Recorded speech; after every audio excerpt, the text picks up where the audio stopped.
সকলকে জানাই শুভ রামনবমীর শুভেচ্ছা। আমরা এখন চলে এসেছি ব্যারাকপুর স্টেশনে। দেখুন ব্যারাকপুর স্টেশনের বজরংবলী মন্দিরে আজ যেহেতু রামনবমীর পুজো, সেই উপলক্ষে খুব সুন্দরভাবে জাঁকজমক করে পুজো হচ্ছে এবং পুষ্পাঞ্জলিও দিচ্ছে সকলে।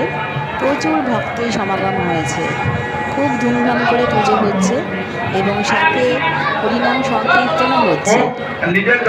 এই সুন্দর মুহূর্তটা আমি দর্শন করলাম এবং আপনাদের সকলের সাথে শেয়ার করলাম। সকলে ভালো থাকবেন, সুস্থ থাকবেন।